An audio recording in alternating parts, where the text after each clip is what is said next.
My name's Emily, and I'm 35. I've been taking care of our home for 10 years now. My husband, Michael, is a doctor. We don't have kids, but we've been pretty happy. Then, one day, everything changed. Michael came home late, like usual, and dropped a bombshell. He wanted a divorce. "I'm marrying my other woman," he said. I was shocked. "What do you mean?" "We didn't marry for love," he added. And he was right. Our marriage was more of an arrangement. His parents wanted him to marry, and I guess I seemed like a good match. We barely knew each other before we tied the knot. The only thing we really had in common was our last name. Looking back, maybe I was drawn to the idea of sharing the same last name. So we rushed into marriage, and for a while, we managed all right. I never thought we'd end up divorcing after 10 years. Even though our marriage wasn't built on love, we've been together for so long. But now, out of the blue, you want to marry someone else. When did you start betraying me? I asked, but Michael denied it. He said he met this nurse at the hospital about a year ago and was drawn to her charm. He claimed he was tired of living with a boring person like me. I was shocked and hurt. "How can you say that after all these years?" I asked. But Michael was cold. He said living with me had been like hell and that he was done. I agreed to the divorce, even though it broke my heart. But then Michael dropped another bombshell. He said we didn't even need to go through the legal process because he never officially registered our marriage. We were just living together, not legally married. I felt betrayed and angry.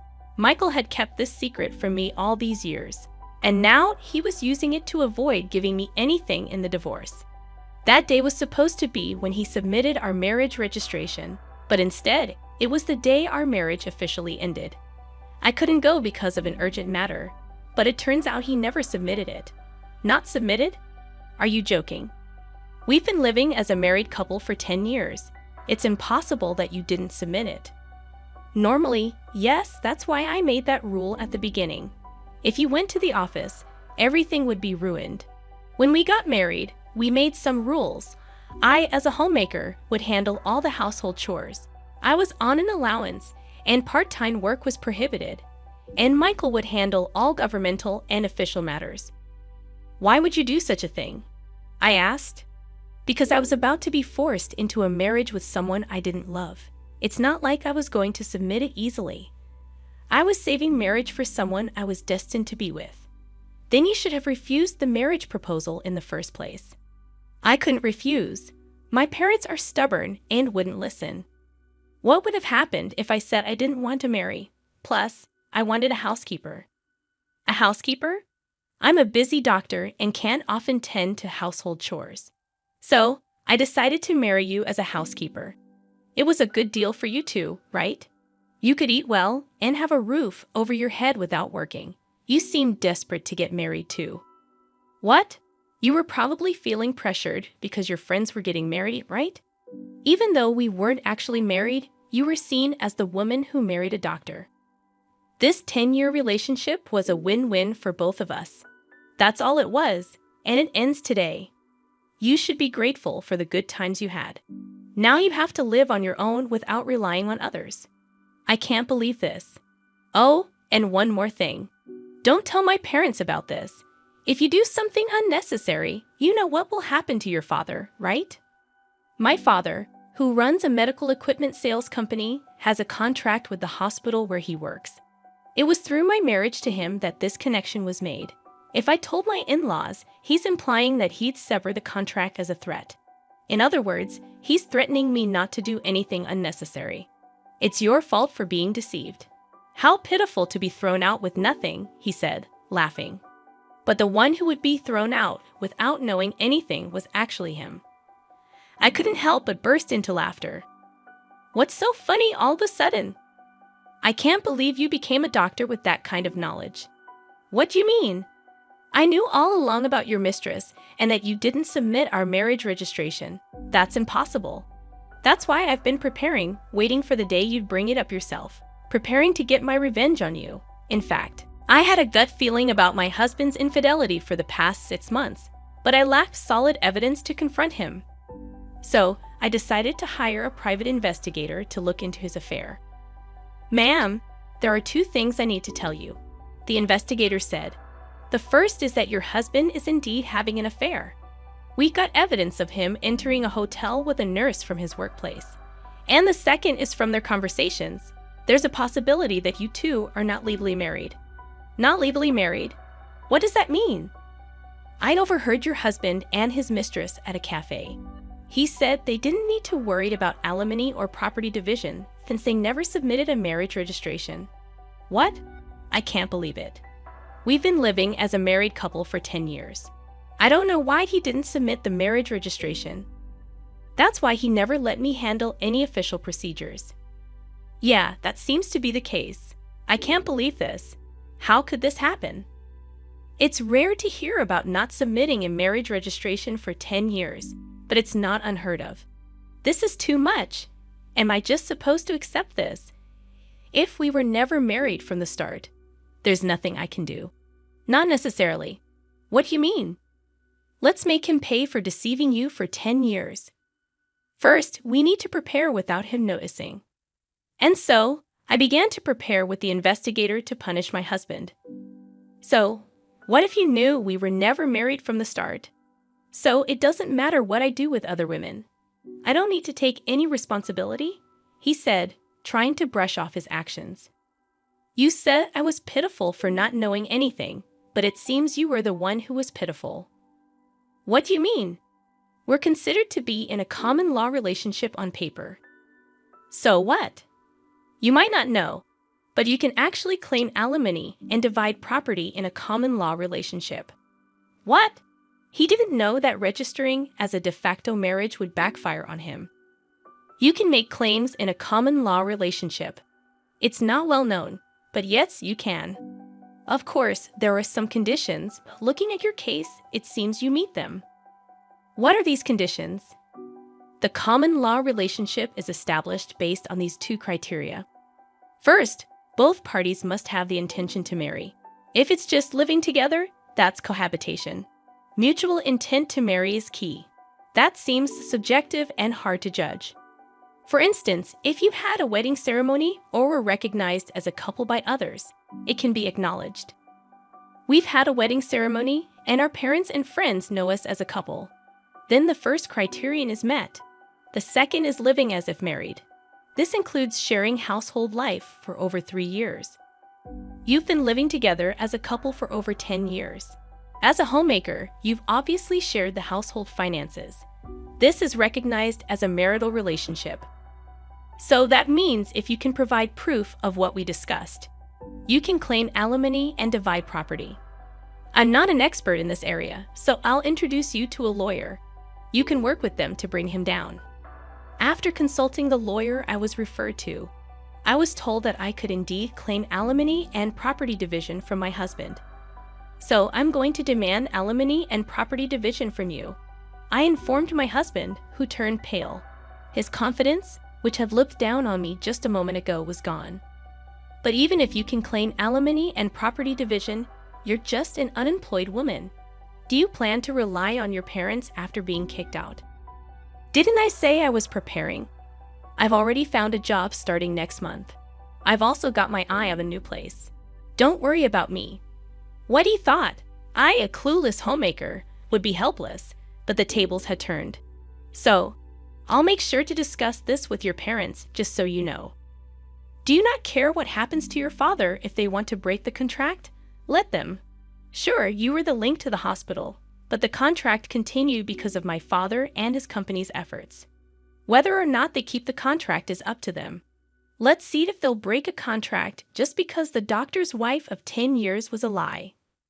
Try saying that you, my father, and I won't be affected if the contract is broken over this. It only shows the depth of their trust. We'll just find another hospital to partner with. Saying this, I took out my phone. You're not calling your parents, are you? That's exactly what I'm doing. Our parents think we're still married. It's only natural to inform them if this relationship is ending. Then, to my surprise, my husband began to apologize to me. Please, let me talk to them. Don't call. Why? You know how strict my parents are. If they find out about this, I'm done. What does that have to do with me, huh? You're asking me not to tell the truth because your parents are strict? Are you kidding? You could have refused the marriage from the start if you didn't intend to marry. After 10 years of a selfish marriage, you're afraid of your parents finding out. I can't accept such a convenient story. But I can accept your story. I'll make sure to tell both your parents and mine. And so, I called both sets of parents. All four were shocked upon hearing my story. A meeting was promptly arranged at our house. I've heard everything over the phone. Is it true that you pretended to be married for 10 years without submitting a marriage registration? Speak up, you foolish son. It's true. I didn't submit it. Why would you do such a thing? Didn't you think about how Emily would feel? I had no choice. No choice, you say? How can you even say that? It's actually your fault, Dad and Mom.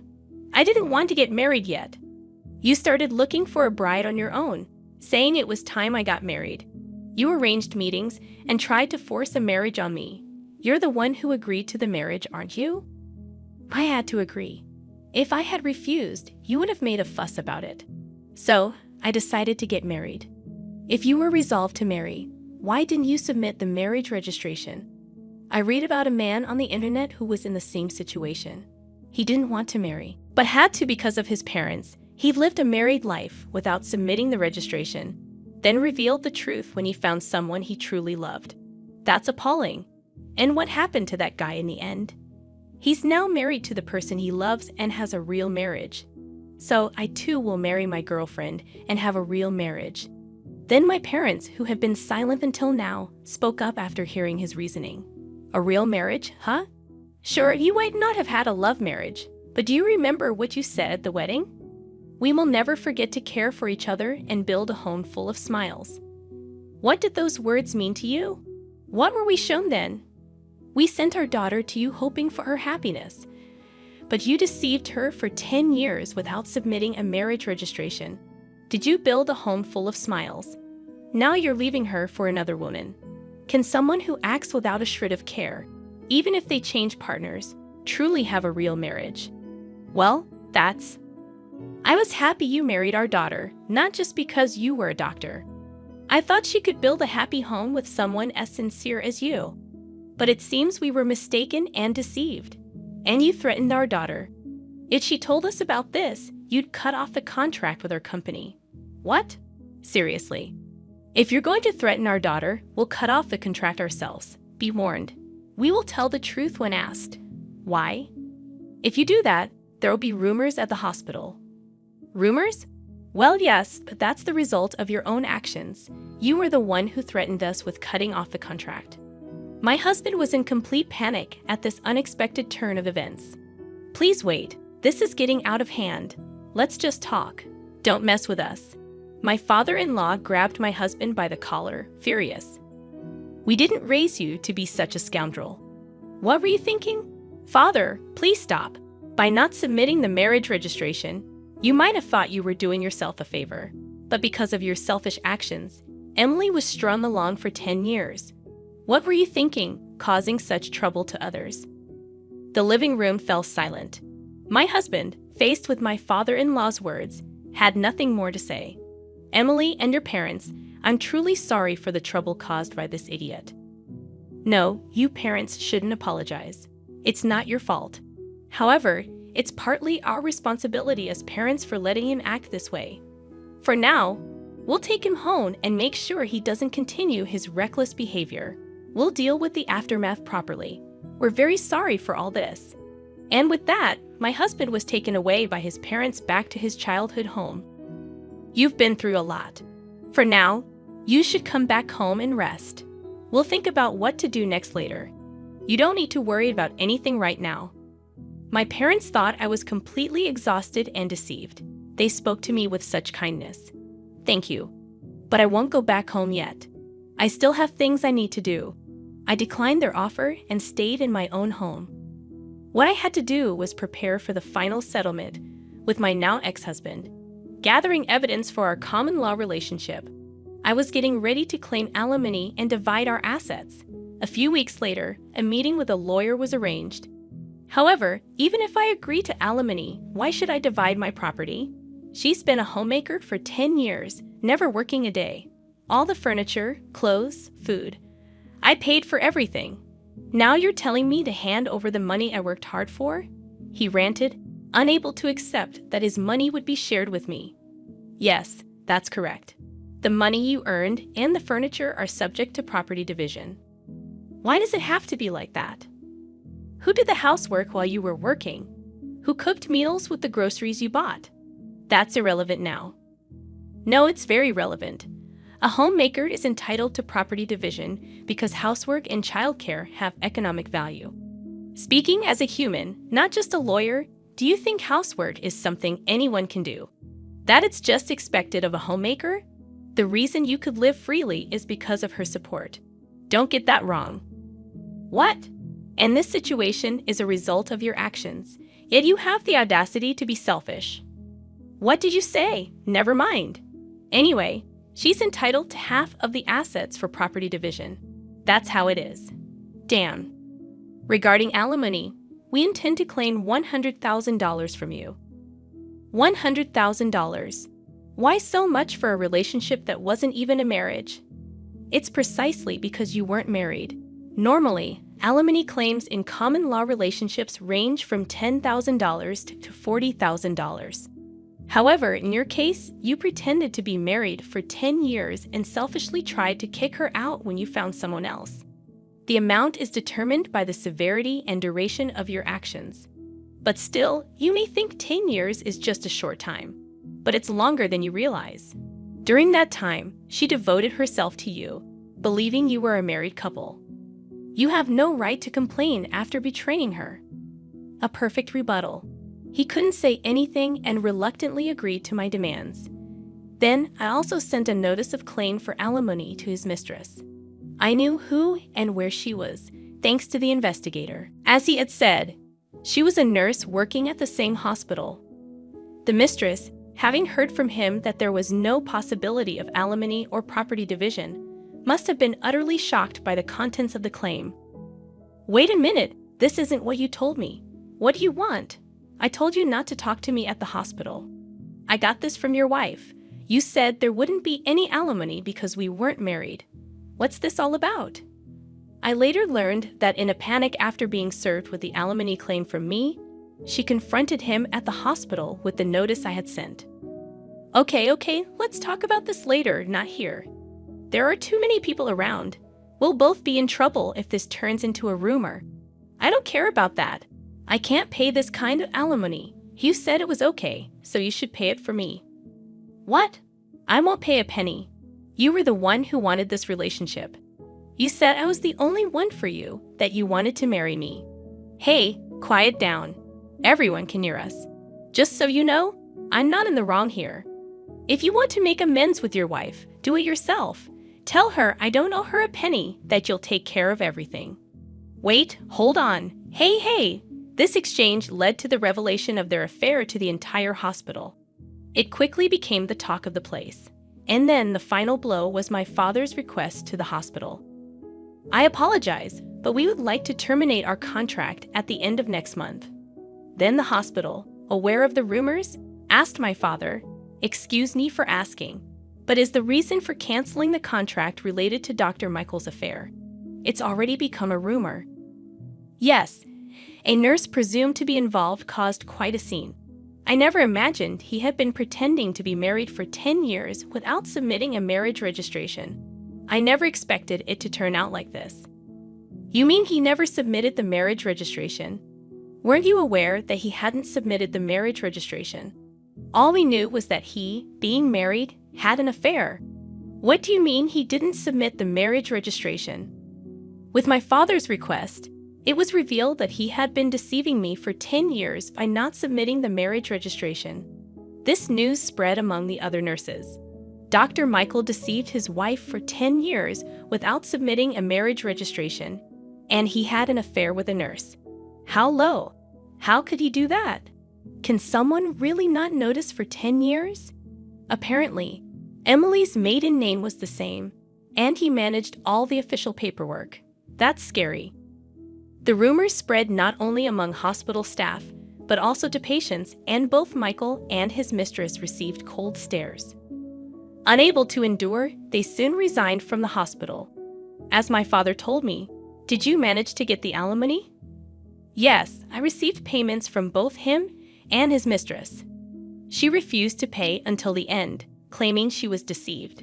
But the lawyer made it clear her argument wouldn't hold, and she reluctantly agreed to pay. "That's good. What about you, Dad? Did the contract get canceled after all?" "No, that's off the table." He resigned, and since our company is trusted, the hospital asked us not to cancel the contract. We couldn't cancel it after they asked like that. That's a relief. Then I started a new life in a new place and was living happily. About a year and a half later, my ex-husband contacted me. "Is it true you got remarried?" I had married a man I met at work, and somehow he had found out. "I wonder whose number this was, going through the trouble of changing your number just to contact me. Just answer my question." "Yes, I got married." "You betrayed me?" "Betray? We were never legally married, so I didn't think it would matter to you, right?" "That's a different matter indeed. Indeed, things are different now. We're completely separated, so my marriage has nothing to do with you." "Is that why you contacted me?" After I said this, he seemed at a loss for words. Then he taunted, "Of course, you're still unmarried since you probably haven't submitted a marriage registration. You're that kind of woman." But things weren't as he imagined. Unfortunately for you, my husband isn't the kind of person to do such terrible things. He knows all about your story, so to ensure I wouldn't feel anxious, we went to the office together to submit the registration. Sadly for you, things aren't as you thought. I can somewhat understand your wish for me to be unhappy, considering your own misery. But sorry, we're happily married. I told him this and hung up the phone. What kind of life he leads now, I don't know. But unless he changes his selfish nature, it's unlikely he'll ever find happiness.